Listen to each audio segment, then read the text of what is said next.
Hey, what's up gamers? So I'm in the Battlefield open beta client and I'll be going over all the settings that are important for you guys to have a good experience playing the upcoming open beta and even launch. So my name is Sphinx and I've been testing Battlefield 6 for about 3 months in Battlefield Labs, and I've messed around with a lot of these settings.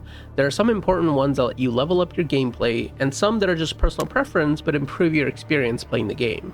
So let's get started, and if you want more Battlefield 6 content, please subscribe and teabag the like button. It helps me out a lot. So when you start the game, you'll have kind of a first time setup screen, and you can totally just skip that because every setting that you see in there will cover, and it's also in the actual settings menu. The next thing you should know is that I'm a PC player, so I won't be going over anything related to the controller, and even if I did, it would probably be wrong anyway. I also won't be able to tell you what sensitivity to use because that's straight up personal preference, and it varies from person to person. So with that out of the way, let's get started, and we'll go over accessibility first. Now, accessibility is a little weird. For example, a lot of these settings are actually found in other sections. For example, this master volume and tinnitus volume, that's found in audio, right? I believe here. So we'll skip some of that, and like I said, we'll go over it in a different section. But what we can't find in a different section is right here where it says color presets. If you need colorblind settings, then this is where you get them, which I don't. But what I do need is these color profiles, where if you go to modify, you have again these options. But if you go to custom, you can actually individually change settings, such as making this red a little bit redder, which I've done. And then, for example, the green is right here or so, and I made it more green. You can also change it to anything else you like. The next thing is, if you scroll down quite a bit, right here under chat, if you're the type of person who doesn't like voice chat because it's loud or people use open mic, you can turn this on, and what it does is it converts voice chats into text chat, and maybe it's a way for you to communicate with your teammates without being annoyed by them. So that about covers it for accessibility. Like I said, a lot of this stuff we can find elsewhere. This tutorials and hints, I would turn these on. I think they're on by default except this vault. But then as you get used to the game, if you've been playing for a month, you probably don't need them, so then you can turn them off. So next on the list is gameplay, and we have a lot of important settings here, starting with invert all vertical look, which doesn't really matter what you leave it on, because if you go into modify here, you'll see that everything is off by default, and then aircraft is on, which even if you turn it off, it'll be like that, because if you press S on your keyboard, that says you're going down, right? Except that means in game that the pilot is pulling the stick back, which actually pitches the aircraft upwards, and that confuses a lot of people. So I think they've made it so that the invert vertical flight aircraft is actually on by default, meaning when you press S, your airplane will pitch down. So leave that as it is, and obviously you can change it if you want to. And then going to hold/toggle, we have a lot of important settings here, starting with infantry sprint. I just like hold here because it just feels more natural to sprint as long as I'm holding down shift, but it's kind of personal preference. Double taps forward sprint is very interesting. If you're, I think, a COD player, this might appeal to you a lot more. I've never really used this, but you can say you can do auto sprint, which means every time you hold W, it'll just start sprinting, or you can have sprint every time you double tap, or just off. I don't really like any of that. I want to just sprint by pressing shift, so I just leave it off. Next up, we have infantry weapon zoom and vehicle weapon zoom. Obviously, I just like holding. Sometimes I'll make vehicle weapon zoom to click, because if you're in a tank or something and you're sitting really far away and just kind of waiting, it doesn't make sense to hold down the right click the entire time, but that's something you can play around with for sure. Steady scope is fine. Okay, so interact and reload is interesting. I would just leave it on prioritize reload, because prioritize interact doesn't make any sense. There's also, you can interact with hold and reload with tap. You want to just make sure your gun is reloaded as often as possible. Interacts is just whether you hold onto something or toggle it when you, for example, if you're planting a bomb on the MCOM in rush mode. I like toggle because no one wants to hold that. Request revive and skip revive, I would say set that on toggle. So when you die in a Battlefield game, you can choose whether to give up or wait for a medic. And if you request revive, you sometimes actually can. I don't think it's Battlefield 6. It was in Battlefield 5. You can actually, your timer for when you die counts down slower if you're requesting a revive. So I can't quite remember which way it is in Battlefield 6, but if that's the case and you want to make sure you're requesting revive the whole time, it's definitely nice to have it on toggle. Vehicle boost, again, it's kind of like the running does infantry sprint. I just like it on hold personally because I feel more in control if I'm holding the button. And then Comoros is just fine the way it is. So moving on from that, we have capture area outline. This one is new for Battlefield 6. So it's essentially a little square area around each flag.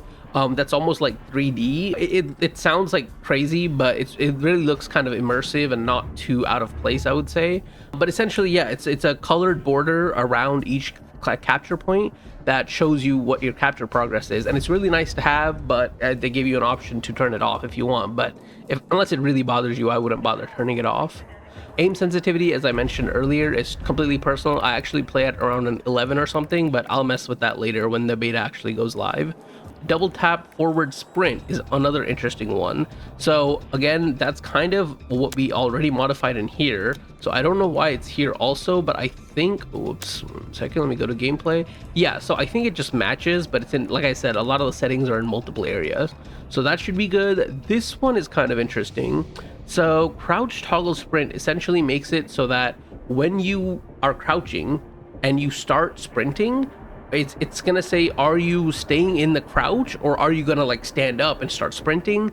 I crouch sprinting in the game and it's really cool, but I think I would prefer to stand, especially if I'm undercover somewhere and I quickly want to, you know, like chase after someone or run away. It will be really ridiculous if I just try to crouch run away because it's slower than, you know, doing a normal sprint. So I would definitely leave this on stand. Wall tower sprint, it depends. We'll have to play around with this one. But essentially, if there's like small objects in the way while you're sprinting, your character will automatically like kind of vault over them. And sometimes it's too egregious, sometimes it's not. So again, this is going to be one of those settings where you just kind of play and feel for it. Sprint door barge, I like leaving this on. I've used this in like every game since I think Battlefield 5 or 1 first had it. But essentially, if you run into a door and it's closed, if you're sprinting into it, you'll actually like slam into the door and open it. And if you like stop sprinting right after, it also seems like your gun comes up like very fast and very naturally. It's just a really cool like immersive mechanic, so I absolutely love it. Next thing is double tap crouch for slide. So I don't know why this is a thing. It's personal preference. I don't understand why anybody would want to double tap, especially if sprint slide is more of like a combat mechanic where, you know, like maybe you're getting shot at or want to slide and shoot someone. Having to press it twice is like, there's too much of a delay. I know it sounds fast, like, oh, just press it twice, but there's way too much of a delay, especially because Battlefield seems to have a pretty high or pretty low time to kill. I just want to press the crouch button once and slide. Landing roll, of course, on. It mitigates your fall damage if you jump from kind of a high point. I don't think it prevents you from dying or anything, but if you're at a height where you would take a lot of damage, it would actually mitigate that damage, and I think you just take a little bit or maybe none at all. So I would definitely leave that on. Mount breakout is interesting. So you can mount your weapon on different surfaces. And I just left it on instant in Battlefield Labs when I played, because why would I ever want it to take longer? I'm not sure what this is. If anybody knows another reason any reason to use anything other than instant, let me know. Interact and reload, we already went over this. And then inventory visibility, if you really like being, you know, a little more immersive, you can do Van Active, but I just like always being able to see, and it also reminds me what tools I have available to me, so I just like keeping it on show. Now for vehicles, we have vehicle aim sensitivity. Again, that's super personal. The first one that I think maybe one of what's changing is helicopter control assists. So this one, especially because, you know, there's a lot of people coming over from different games, Call of Duty or whatever, to Battlefield. This will help you fly helicopters, and as it says, it'll essentially just make it so that your helicopter is hovering if you're not doing anything. So if you're not pressing any buttons on your keyboard, then it'll just start automatically hovering. I think it's really confusing, and sometimes I kind of want to let the momentum take me where it will. And so I don't like helicopter control assist, but if it's something you need, then feel free to use it. Next thing, though, these two are kind of together, so it's a little bit complicated, so I'll try to explain. But vehicle aim relative controls essentially makes it so that where you are looking, so if you point your turret to the east in a tank, right, then when you press W, if it's off, then when you press W, it'll just go forward. Your tank will just go forward. It has nothing to do with where you're aiming. But if it's on, then what'll happen is if you are looking to the east and your tank is facing north, your tank will actually start turning to where you're looking and then start going forward in the east direction. So the W key will go where you're looking, not where the tank is facing. I don't like that. I like leaving it off. And similarly, if you see here, these settings kind of go hand in hand, because what this one means is if you turn your vehicle, so if my tank is facing north and my turret is facing east, if I turn my tank to the east, my turret is like locked with the tank, so my turret will actually start like going towards the south direction, which is obviously I don't want my aim to be controlled with WASD whatsoever. So if you leave this on, it actually decouples the tank turret from the turning of your vehicle, meaning it can turn independently no matter where your vehicle is moving. So I would say these are definitely by far the best settings. And same thing for here. This is as a passenger. I also don't want my turret to turn automatically, so I would decouple this also. Vehicle boost, we already went over that. I like having it on hold. So then aim assist I think is for controller players and doesn't really apply to me, but I'll just leave it on default. And there are a lot of controller settings from what I see, but obviously I'm not able to give advice on those because I don't play controller, but feel free to go in there if you do. So then we have mouse and keyboard, which is pretty important. It has a lot of useful keybinds and more. Infantry mouse aim sensitivity we already set in gameplay here, so mess around with that as you will. Going into control settings, we have a lot of important stuff.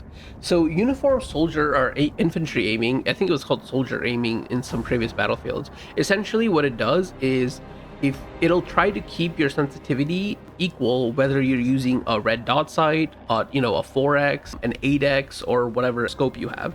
So otherwise what'll happen is if you turn this off, then you'll have like a certain amount of sensitivity when you have a red dot sight on, and then if you use a sniper, you'll actually be much slower when you try to aim, and that's like very jarring and not nice to use. So I would definitely leave this on. The coefficient is very interesting. I think the number you want to use is 178 if you're on a 1440p resolution, which keeps it the most stable throughout all the different zoom levels. So that's my recommendation. You can do your own research if you don't believe me, but I'm pretty sure this is what you'll find.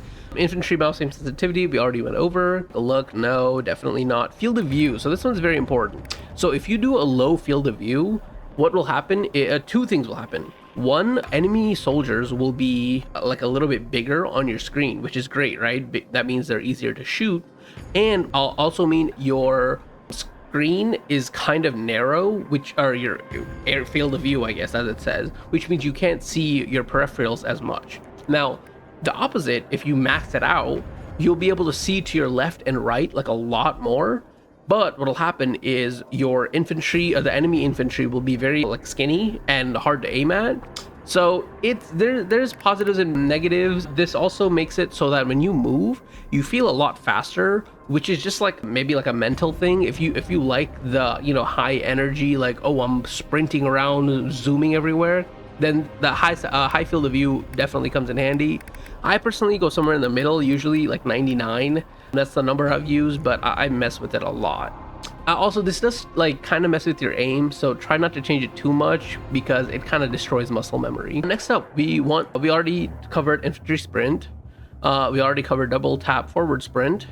Now this is another sprint button you can set if you want, and this one is very important. So crouch toggle sprint basically makes it so that so movement is pretty important. I think there's a couple things in here that you want to change. Okay, so movement is pretty important. I think there's a couple things in here you want to change. A lot of this we have already changed. You can set a different button for sprint, but I don't think anybody wants to do that. We already covered crouch and vault over sprint. And then sliding has a button you can set. So this is personal preference if you like using a different button to slide. It even says, I think, yeah, okay, it says in here, it doesn't actually change when you can or can't slide. But if you want a different button besides crouch to slide with, then you can set that. I personally just am used to sliding with crouch, so that's what I'll do. And in fact, it even lets you, so crouch toggle and crouch hold have two different buttons. And when we'll go into the settings a little bit later. And I actually like sliding with C, but I'll just do all because, you know, why not? We already did double tap crouch for split slide, landing rolls on as well. Zoom is very interesting. A lot of the stuff I keep the same. Steady scope, hold or toggle. This is up to you. If you like sniping like a lot, maybe you want to do toggle. I don't snipe that much, so I just leave it on hold, but that's definitely something you can change. And then infantry zoom sensitivity and vertical mouse aim ratio, I would just leave at 100 because this will make it so that your zoom sensitivity is 100% or the same as your normal sensitivity. And similarly, this 100 means that your mouse sensitivity will be the same up and down as left or right. I don't know why anybody would play with anything different. Under other, we have a couple things that are important. This is actually insertions only. Kind of makes it seem like it's a battle royale thing. I could be wrong, but I've just left it on default, which is insertions only. Interact and reload we went over. So, and then this, yeah, the revive we also went over. And then, yep, everything we went over here. So we're good. Like I said, a lot of these settings are in multiple different locations. So going into infantry keybinds here, there's a couple things we want to change. First of all, full map. I like to have this on my mouse button, especially because I like to be able to, you know, if I'm in a vehicle or just like trying to see where the next flag I need to go to is, it's just really nice to be able to press a mouse button rather than reach my hand all the way over to the M key. Or maybe, you know, you want to tie it to a different button. I think I've seen people use tilde. Oh, tilde doesn't work because it's actually tied to the console, so never mind. Yeah. So yeah, I just leave it on the mouse button. Next thing we have is quick loadout customization. So when you spawn in Battlefield 6, and I don't believe we've had this in another Battlefield game before, but you can actually spawn and stand still. Maybe you can even move for a little bit. But if you press Y, you'll get like a little window that comes up at the bottom where you can actually change your loadout, including like, you know, like what weapon you're bringing in or what grenade or whatever. And again, it's not like you can do that anytime. It's only when you spawn in your base. I don't even think it works if you spawn at like a flag. I could be wrong about that though. Next thing is, so flick look, which I was looking at. Now, I think this is like a free look if in some other games, especially battle royales, which is probably why they included this in the Battlefield 6.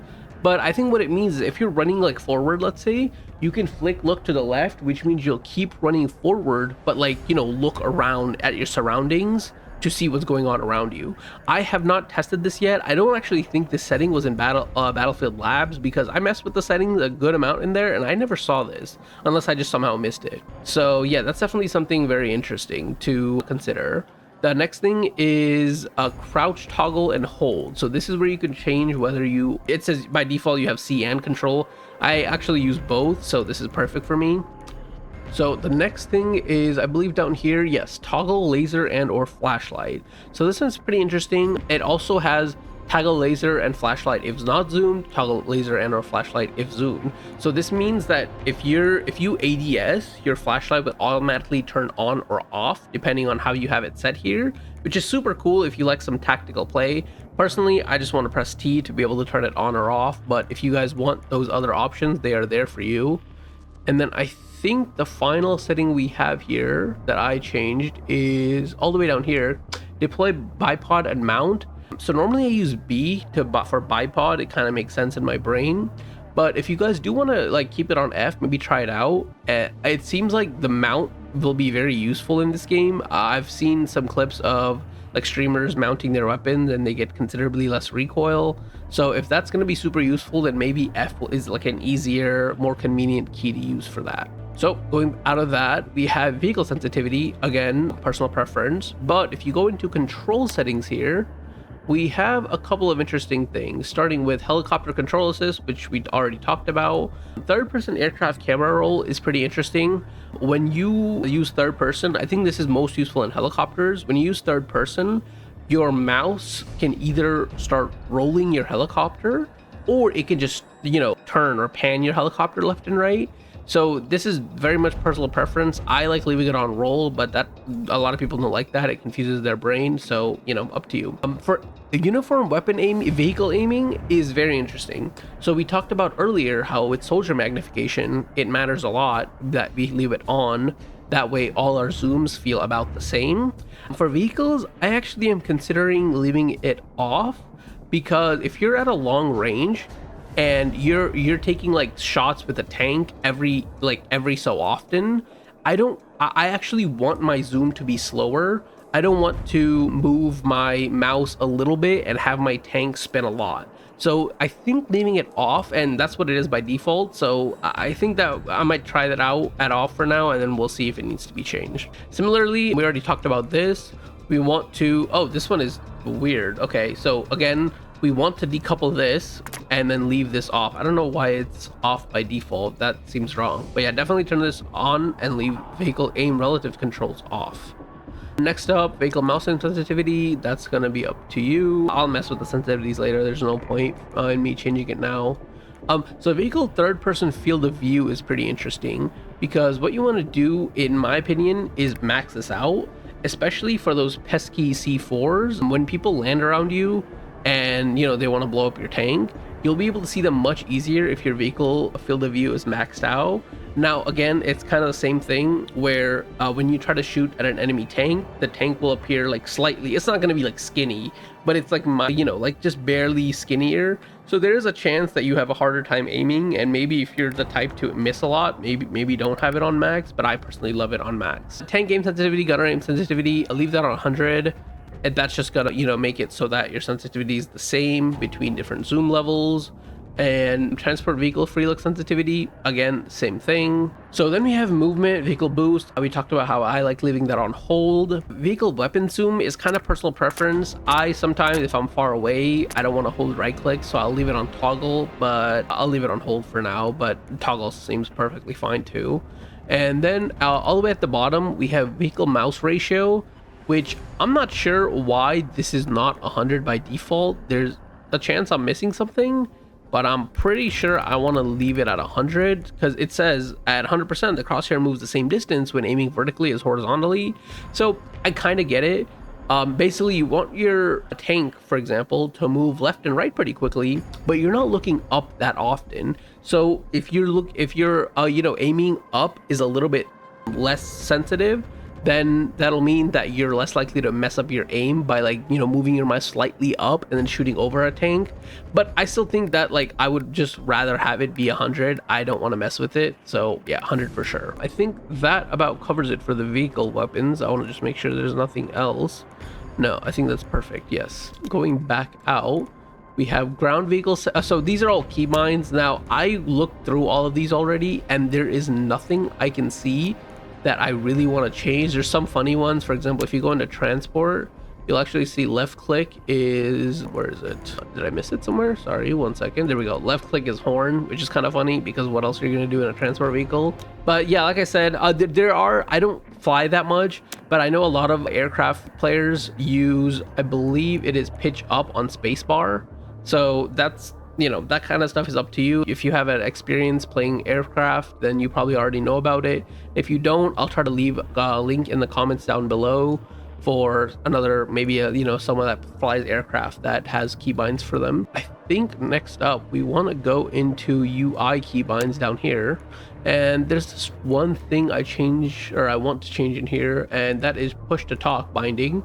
Caps lock is a little bit weird. I like T, but if you remember that toggle flashlight and laser is on T, so sometimes what I'll do is I'll put that flashlight and laser toggle on my mouse button. You'll remember the first mouse button was for the map. The second one I usually leave for flashlight and laser, up to you. But caps lock is a little weird, but you know, I'll try it out and see how I feel about it. Next up, we go into advanced settings, and there's one very important thing here, and that's toggle mouse input on and off.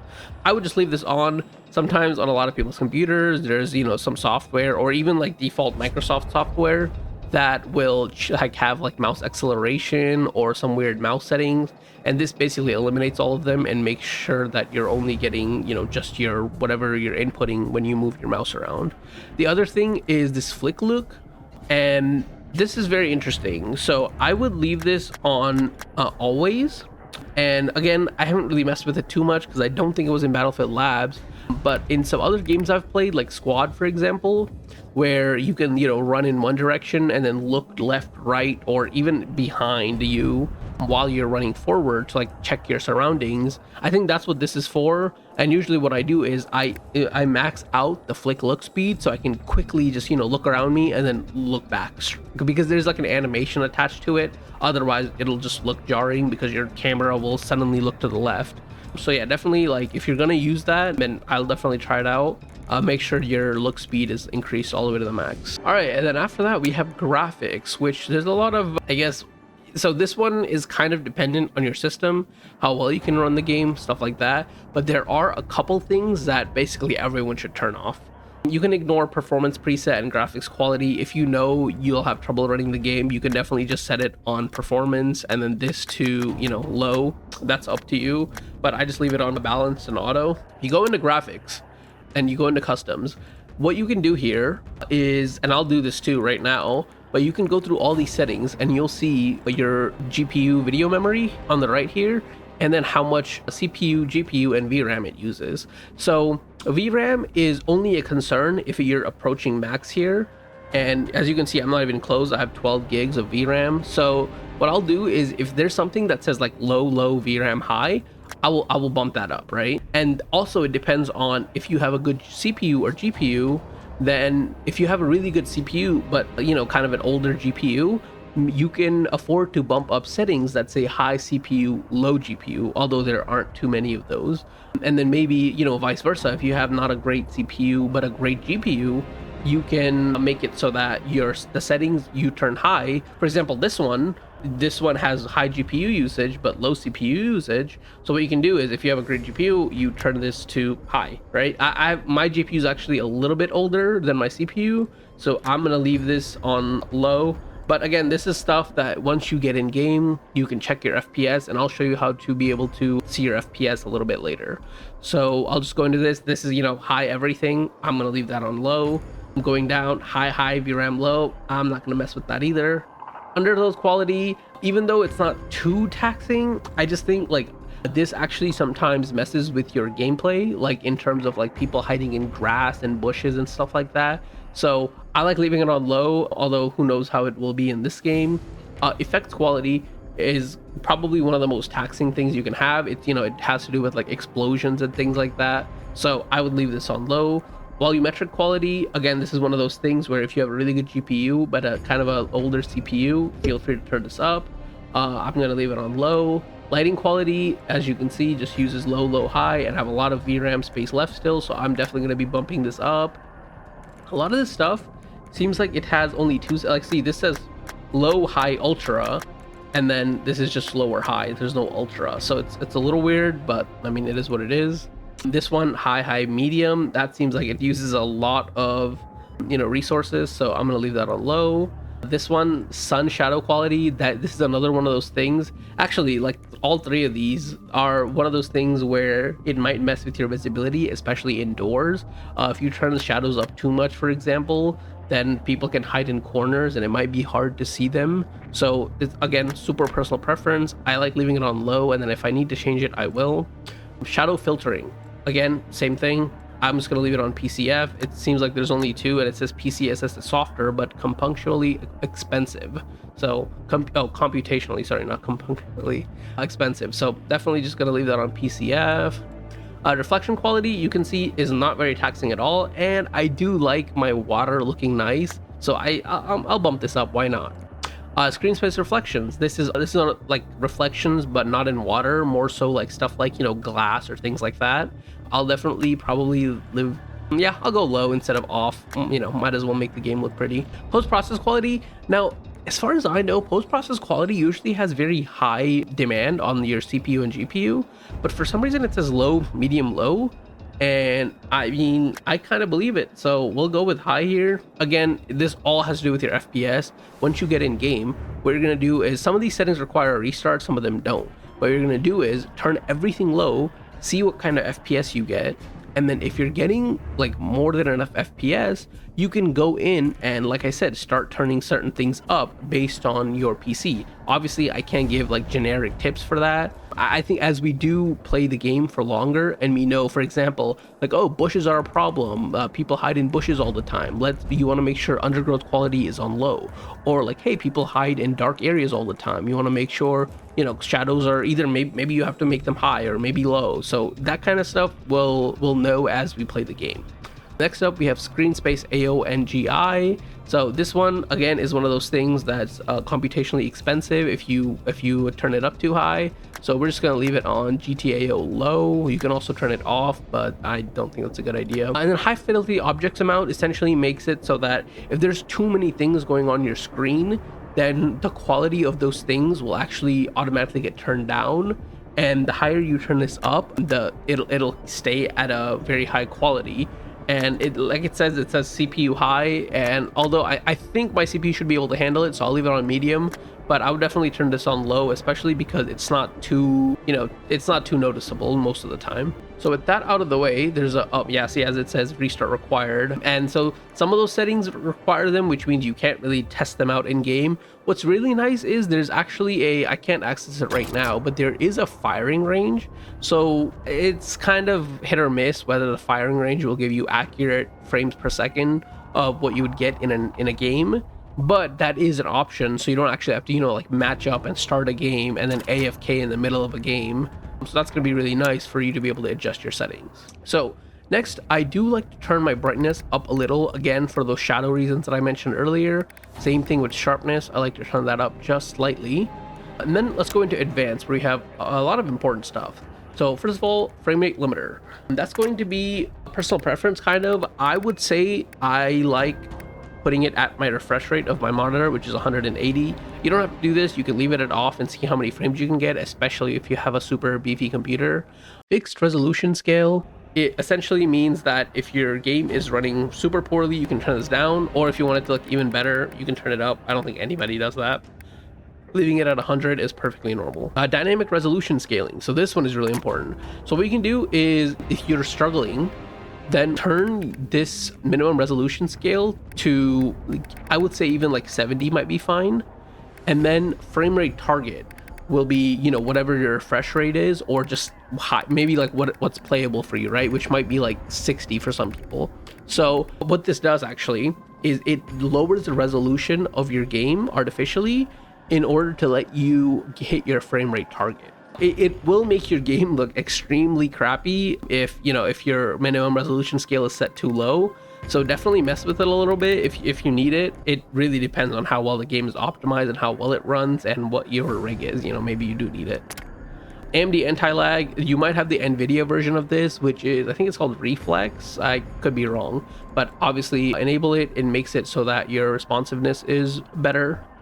Anti-aliasing, I would not do off. It gives you like jagged edges at the corner and like the edges of certain textures. So I would definitely just do either FSR or leave it on TAA. And then we have upscaling. So this is like NVIDIA's FSR AMD's FSR or NVIDIA's DLSS. And again, I have AMD, so I will probably try this out, especially if I'm struggling in the FPS department. And usually when you do this, you want to set it on upscaling quality as quality, because if you do like performance or balance or even ultra performance, sometimes your game can look significantly worse and very like blurry. So if you need it, I think using it on quality is like perfect, and I use it in a few games and it's amazing. But for now, again, I'll leave it off unless I need it. Frame generation, another one of those things that helps you get better frames, but it does kind of sometimes make the feel choppy or unresponsive. Kind of similar to, yeah, you can even see here, increases visual smoothness at the cost of input lag. So these two things might make your game look and feel a little bit more blurry and choppy, but it's one of those things that you're only going to use it if you need to. And, you know, if you really like the game, you want to play the game, but you have trouble running the game, that's when you would use these, even if it makes you it makes the game feel a little bit worse to play. Otherwise, definitely leave it off. Performance overlay. So this is when you're going to see, if you leave it on simple, you can see the CPU right here where it says, so this is your FPS. So you can see in the menus, I'm getting 111 FPS. and then you can do all extra and it shows you a bunch of other stuff. That's totally up to you if you want to use that. You can even have a little chart here that shows like probably like drop frames and all sort of stuff. So that's really cool, but I just leave it on simple. Going back out of there, so field of view, we already kind of covered this. I said I like to leave it somewhere between 95 and 100. I mess around with it. Third person field of view, I max it out. So weapon FOV is kind of interesting. I don't think this has been in Battlefield games before, but if you set it to narrow, your weapon will be bigger on the screen, which if you're really like a gun nerd and you like realism, and you know, if you're holding a weapon, the weapon is usually like a big part of what you can see, depending on the type of weapon it is. But for gameplay reasons, I like it on wide, which actually makes the weapon appear smaller. It's kind of backwards, but I'm sure there's a reason for it. So leave it on wide, especially for gameplay reasons. So this stuff is super important. Now, weapon blur and world motion blur is going to make it so that when you move your mouse around, when you're looking around, there will be like a blur effect that's on your screen, which looks super cinematic, super cool. But 100%, if you care about, you know, killing as many opponents as you can, if you care about being on the top of the scoreboard, if you care about just playing well in general, then like this blur and camera shake amount, chromatic aberration, vignette, film grade, it's all horrible for you. Actually, I'm surprised it doesn't let you go below 20. But yeah, I mean, just turn it all like as low as you can. So because this stuff, and again, if you're playing the single player, if you're the type that you launch Battlefield 6 for the first time and you jump into the single player, by all means leave this on defaults, maybe even turn it up if you want, because single player, it does not matter how well you do. You just want the game to look pretty, you want your experience to be amazing and immersive, and that stuff is great for single player. For multiplayer, no, we do not use this. So yeah, going on to display, we have full screen mode, which in some games full screen gives you more FPS. I like leaving it on borderless, especially because I alt tab a lot. And then resolution, you could turn this down if you're having trouble running the game, but I'm just gonna leave it on 1440. VSync will cap your will cap your frames to your screen's refresh rate. I like leaving it off, especially when I'm messing with my settings, or you can turn it on to prevent screen tearing later on if you like it. For interface and HUD, I'm pretty sure everything being on is what you want. There's a couple things that maybe you want to change. For example, this Sovis filter, I think, puts like a slight tint on enemies. I'm not 100%. Yeah, it even says enemy filter, so that is probably it. It puts like a very like, you won't even be able to tell, like faint red kind of glow or outline over an enemy, so you know that, you know, they're a bad guy and your brain kind of perceives it even if you don't.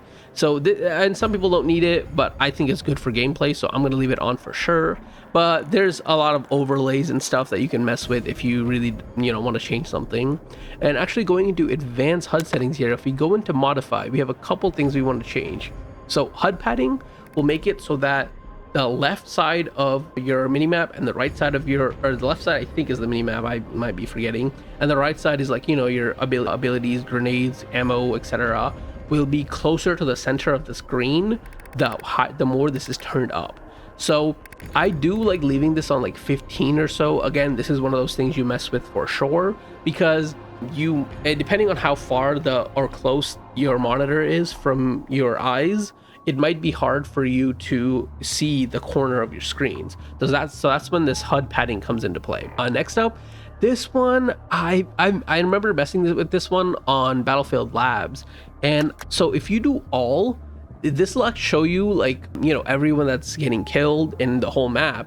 But if you're playing in like a very like aggressive, like high kill server or on a small map, this kind of just clogs up your feed. And what squad and nearby actually does is very interesting.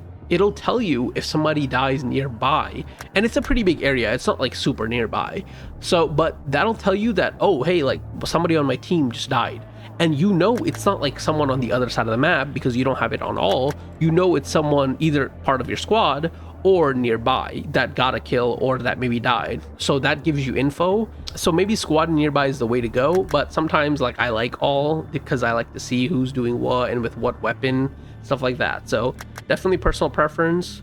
Next up, kill feed icons, definitely want to leave those on. That's just, I think, like it shows you like what gun somebody used to kill another person, and I always like knowing that kind of information. Minimap size is important. sometimes they actually let you turn this up even more. I'm not sure why in Battlefield 6 it seems like it is stuck on, well, the maximum is 100, but definitely leave it on max. It's super important. Background opacity, I sometimes turn this up because I think the minimap needs to be clear and visible. So yeah, that's up to you. Maybe not 100 though. Cone opacity and cone edge opacity. So this just shows you the direction you're looking in like a cone shape on your minimap. And it's not like super important. I would say leave this on default. That's why it's kind of, you can see the opacity is kind of low, because like it's not that important. Rotation is personal preference. I actually don't like my map to rotate, because then when I play the same game multiple times, or the same map multiple times in a row, then I kind of get used to like knowing and seeing how the map looks and the layout of it, and I'm able to better orient myself to like the direction I want to go in. So I like leaving this off, but again, personal preference. So this one is super important. View distances. So there's 3 different types. When you're on foot, you get close. When you're in a tank or another, type of ground vehicle, you get medium. And then when you're in I think it's a aircraft and a helicopter, you get far. So super personal preference again, but I would say turn up the close minimap view distance for when you're on foot. It also kind of depends on the map, unfortunately. For example, if you're in a big open map, then you do want to be able to see a little bit further out, because you might get shot at from that further out distance. But if you're in like a dense urban map, then you actually don't care, and you're totally fine with just seeing like, the next building over. So then you could totally like turn it down even all the way. So I just like leaving it at maybe like 45, which yeah, the default was 40. You can mess with it for sure. I think for the tanks especially, I like turning it like way up. I would say even 130, because as one of my jobs, if I'm in like a tank, for example, is to take care of other enemy vehicles. And if my zoom isn't enough, and there's a tank right outside of my minimap area that's been spotted and I can't see it because my minimap is too zoomed in, that would be a tragedy. So definitely turn that up. It helps you kind of do your job better. Same thing with aircraft. If again, I don't fly airplanes that much. I do fly helicopters though, and it's super useful to know like, hey, there is an enemy aircraft in the area and it's in generally that direction, so I should be careful. Or maybe you want to chase after it and try to kill it. Either way, turning it up is definitely nice, although this seems like it goes up like a crazy amount. You probably don't need 600, but again, personal preference. Dynamic minimap. So this one is interesting. So I don't understand the difference between view rotation and dynamic minimap. I don't remember seeing this in Battlefield Labs, and this might just be something they accidentally left in the game and it was called view rotation, but I'm pretty sure turning it on turns on view rotation. And it says, okay, so here let's figure it out. Enable minimap to follow the direction the player is facing. Enable minimap rotation with player view. So in my opinion, that essentially means the same thing. Maybe you guys know something I don't, but I haven't messed with that. So when open beta starts, I'll definitely try this out and see what it's doing. And if there's a lot of settings that are different, I'll definitely make another video like this so I can tell you guys what I changed. Big map opacity, leave it at 85. That's fine. That's like the mouse button I said. I use the mouse button to pull up the big map to be able to see where everything is. Definitely don't want it to be like 100 in case I pull it up in the middle of battle and someone happens to cross my screen. Simplified squad list, no, I'm good. I don't care about hiding people's IDs, and I do want to see their health bars and armor bars fully. And the next thing I would say is compass. So compass is really interesting. Not anything to do with the settings specifically, but I think this is just kind of confirmation that they're really like far along in developing the battle royale, because I don't think most Battlefield games have compass. But because this one has a battle royale, which is usually where the compass is useful, you can actually turn it on in the multiplayer. And maybe if you are fly vehicles a lot, or play with your buddies, and you can be like, hey, there's someone north, it might be worth turning on. I'm gonna leave it off for now, but maybe I'll turn it on. Vehicle HUD color, kind of interesting. If you want to leave this, if you want to leave it or change it, you can. Personally, I like this color for the tank. Jet color being green seems a little off. I might make it like blue, but again, I'm not gonna mess with it right now. This might be fine the way it is, especially because they picked these for a reason. It probably fits into the theme of the game a little bit better. And as far as hints, we saw this earlier in a different section, but just leave it on by default, and you can turn it off as you get used to playing the game. And I believe that, oh, there's a couple other things actually. So Down here, icon intensity. So this kind of affects how your spotting icons are, or your flag icons. For example, like, oh, you're capturing the A flag, and the A flag is a giant square, and if you turn this up to 100, then that square will like block everything behind it. I don't really like that. I don't need to be able to see A that clearly, so 60 is perfect, I think. I believe for HUD icons, you want to leave everything default. You can see there's a lot of stuff, scale, opacity, and this is all like, yeah, it's great that it's all changeable, but this is one of those things that like you can spend hours trying to, you know, like perfect this.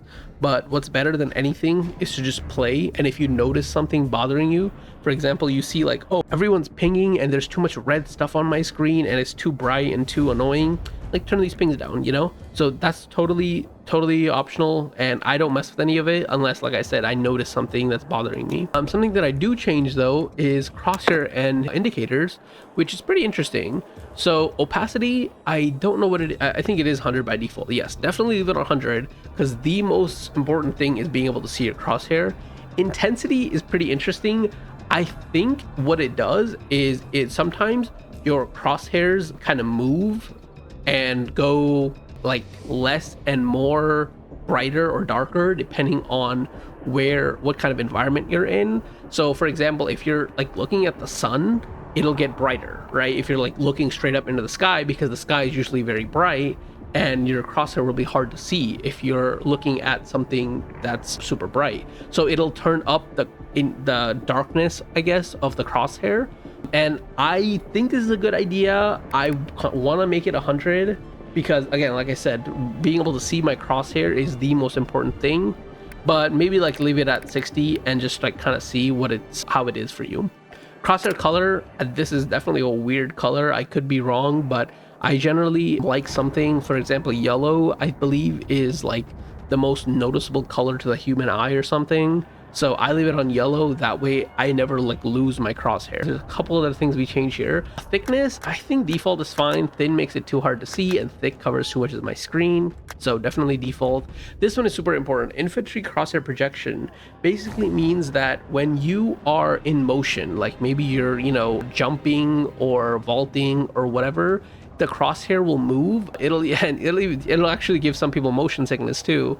So I definitely like leaving this off. I don't want my crosshair to move ever, no matter what I'm doing. I just want it to be in the center of my screen.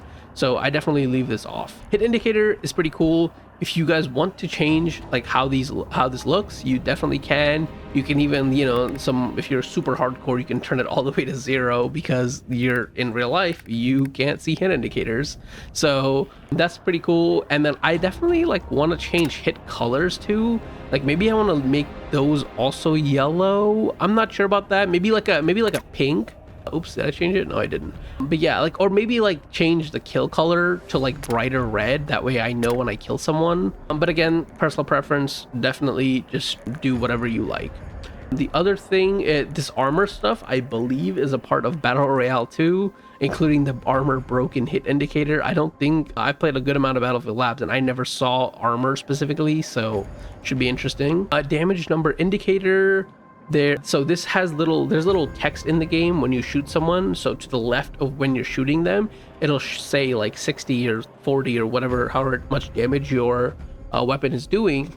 And you can control here how big or small it is. I think it's perfect the way it is by default. I'm sure when you guys play the game, you'll be able to see that it's pretty good the way it is default, but you can definitely change it. For example, this is when you hit the vehicle damage color, and I don't like that it's tan. I might actually make this a little bit more kind of red, but like maybe a different shade of red. So like that's too pink. Oh yeah, this is perfect, I think. So again, mostly personal preference, but figured it was worth mentioning. And then the last thing in graphics we have is actually chat settings, and you can turn just chat straight up on or off here. If you go into chat settings, you can actually make it so that the scale of the chat box is a little bit less, because it's not like too distracting, but I don't want to like lose a fight because somebody types in all caps in my chat right as I'm shooting someone or something. Likely not going to happen, but just in case, I like turning the chat scale down. All right, and then after that we have audio. So audio has a couple important things. The sound system, I'm guessing most of you play with headphones, and that's what I do. So leave it on headphones, as it kind of changes the sound to be better suited to headphones. Audio mix is super interesting. So we have this War Tapes VAL, which is new, but the regular War Tapes, night mode, high dynamics, and default mix, I think we've had before. I think for most people, I would say leave it on default or high dynamics. If you do care more about being, immersive, or, loud sounds being super loud and stuff like that, you can try this VAL, or very aggressive listening, which expands upon war tapes with further raw aggression in the heat of battle. It highlights explosions, jets flying by you, stuff like that. It's a little distracting, I think, in multiplayer if you're trying to, play the best possible, but definitely cool to experiment with. I like high dynamics, I believe, but again, I'll mess with this. But definitely, yeah, go default mix or high dynamics for most people, I would say. Audio and background, I definitely turn this off, because if I'm alt tabbed or something, I don't want to hear like random noise. So for volume, I would say leave this all on default except a couple things. So music volume obviously can be distracting. I would even turn this down to like 40. Some people turn it all the way off. I like it kind of being there, but just super faint. Commander VO volume, sometimes the commander talks so much if there's a lot of things going on that you cannot hear anything around you because they're just yapping away. Definitely turn that down. And then UI SFX is very interesting. I believe this has to do with like when, for example, you switch shells in a tank, or maybe essentially when you change either like weapons or gear or stuff like that, there'll be certain noise that plays, and it's usually pretty brief. I don't think it's too noticeable.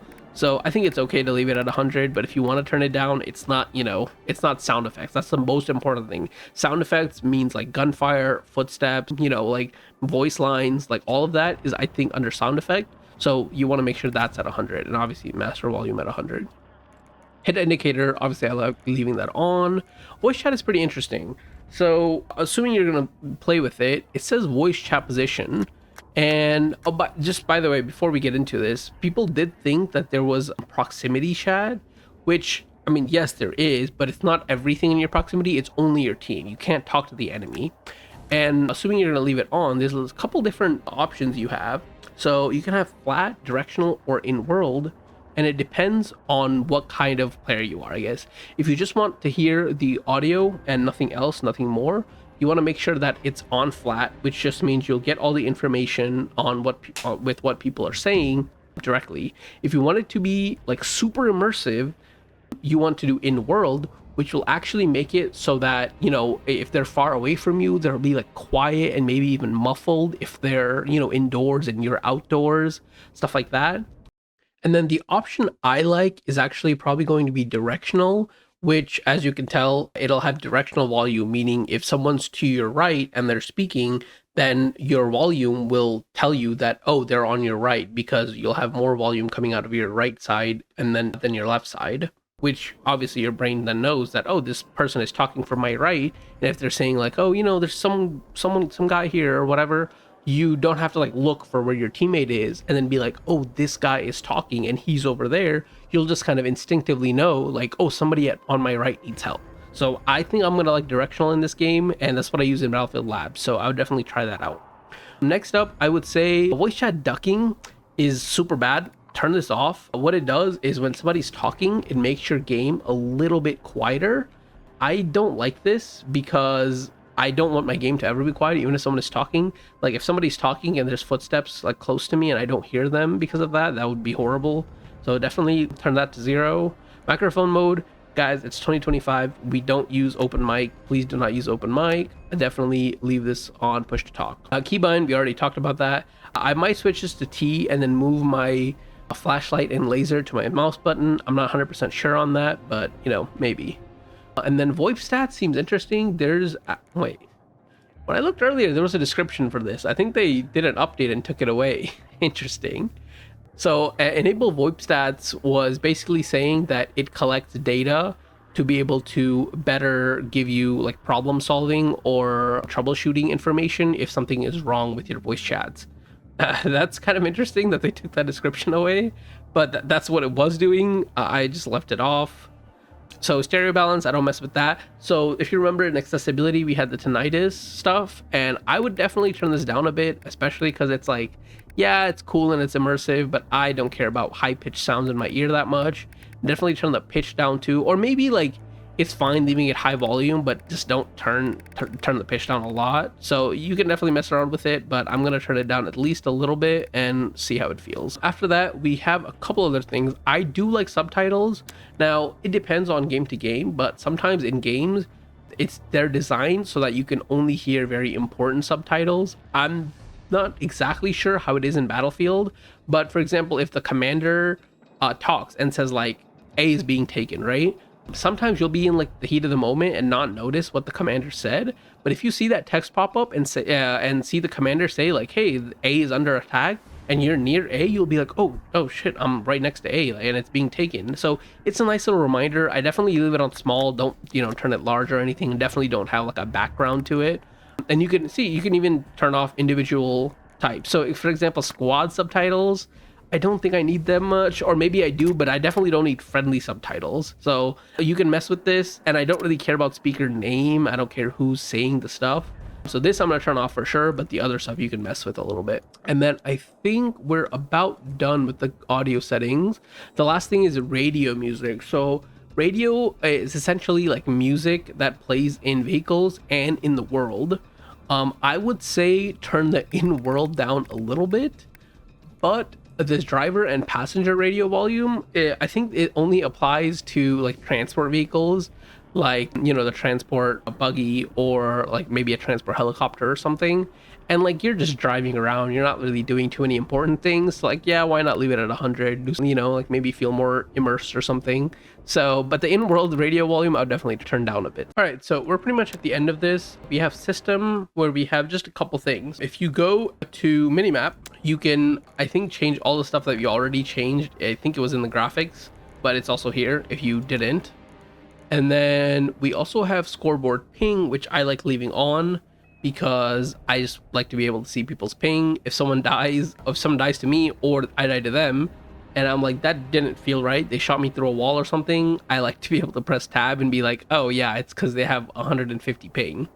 And the network graph, you can definitely turn this on if you want to see like damage logs or hit event graphs. I'm not sure.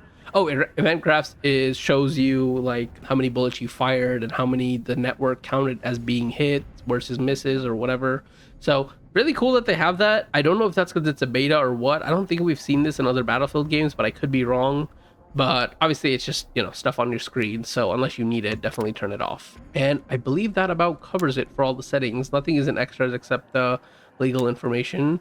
And yeah, that will be it. So I think we went over all the important settings. Please remember that a lot of this information is personal preference, so never just copy someone else's settings without at least thinking a little bit about it. Subscribe if you guys want to see more Battlefield 6 content. I'm super excited for the beta and can't wait until you guys get to try the game for yourselves. This was Sphinx. Thank you for watching.